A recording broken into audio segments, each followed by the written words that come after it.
Students पहले हम लोगों ने बात की कॉमन बेस कलेक्टर की, यानी कि जिसमें हमारे पास जो बेस है वो कॉमन रखी गई थी। अब हम लोग बात करेंगे कॉमन एमीटर कॉन्फ़िगरेशन की।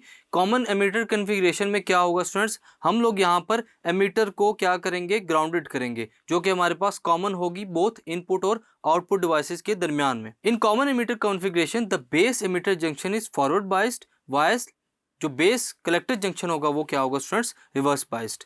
जो बेस एमीटर है वो फॉरवर्ड होगा और बेस कलेक्टर जो है वो हमारे पास क्या होगा स्टूडेंट्स, रिवर्स बाइस्ड होगा। अब अगर आप लोग डायग्राम को देखें स्टूडेंट्स, तो डायग्राम में हमारे पास एक सर्किट शो किया गया है जिसमें इनपुट और आउटपुट कैरेक्टरिस्टिक्स रिस्पेक्टिवली दिखाई गई हैं।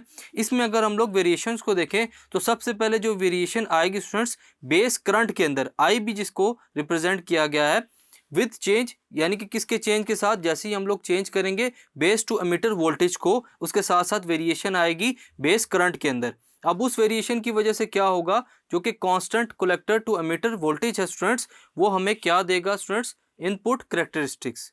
और जो वेरिएशन आ रही है स्टूडेंट्स कलेक्टर करंट के अंदर, जो कि आईसी से रिप्रेजेंट किया गया है, किस वजह से, वोल्टेज चेंज की वजह से, जो कि कलेक्टर टू एमीटर वोल्टेज है वो क्या देगा हमें, एट बेस कांस्टेंट करंट, वो हमें क्या देगा स्टूडेंट्स, आउटपुट कैरेक्टरिस्टिक्स। सो जहां हम लोगों ने देखा कि जो हमारे पास बेस करंट था स्टूडेंट्स जो कि कॉमन है, और जहां पर हमारे पास जो कलेक्टर करंट है स्टूडेंट्स वो प्रोवाइड किया जा रहा है, ये दोनों हमारे पास इनपुट और आउटपुट कैरेक्टरिस्टिक्स कहलाती हैं।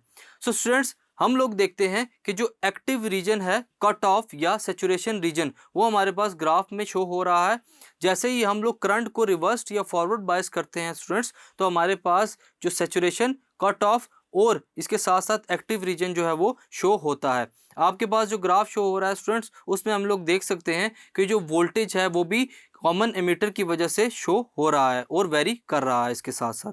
सो स्टूडेंट्स ये है हमारे पास कॉन्फ़िगरेशन किसकी, कॉमन एमीटर की, जिसमें हम लोगों ने देखा कि एमीटर को कॉमन रखने की वजह से क्या होता है, हमारे पास वेरिएशन शो होती है कैरेक्टरिस्टिक्स के अंदर।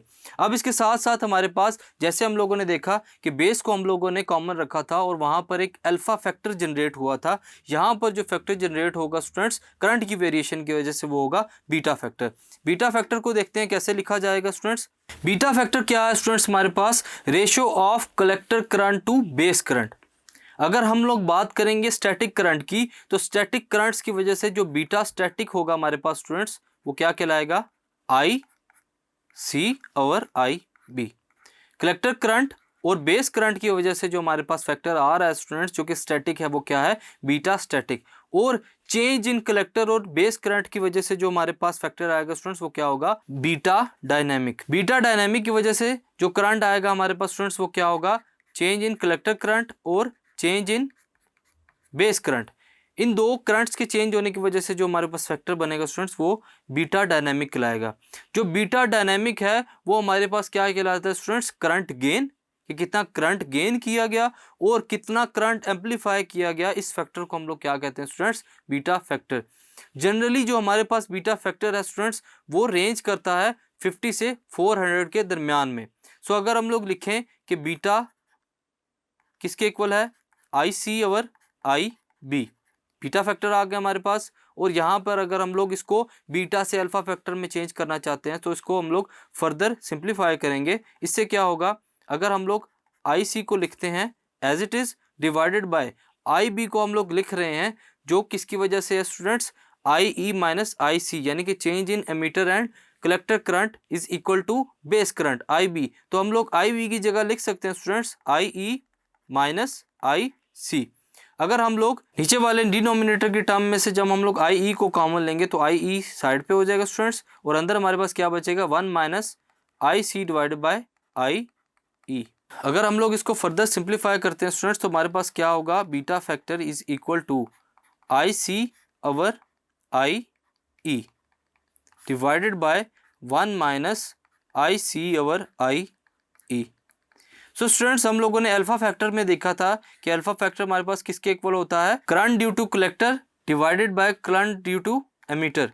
सो हम लोग स्टूडेंट्स यहाँ पे आई सी ओवर आई ई की जगह लिख सकते हैं अल्फा फैक्टर को। So beta factor will be equal to alpha divided by 1 minus alpha. So students ये है हमारे पास कंपैरिजन किसका, बीटा और अल्फा फैक्टर का। सो स्टूडेंट्स इस टॉपिक के अंदर हम लोगों ने देखा कि कैसे कॉमन कॉन्फ़िगरेशंस को यूज़ करते हुए हम लोग जो एमिटर्स हैं या ट्रांजिस्टर्स हैं उनकी कॉन्फ़िगरेशंस को या प्रॉपर्टीज़ को चेंज कर सकते हैं, और हमें वीआई कैरेक्टरिस्टिक्स में जितना भी करंट रिक्वायर्ड है, चाहे वो एक्टिव हो, कट ऑफ हो या सेचुरेशन पॉइंट हो, हम लोग उसको अचीव कर सकते हैं। Thank you.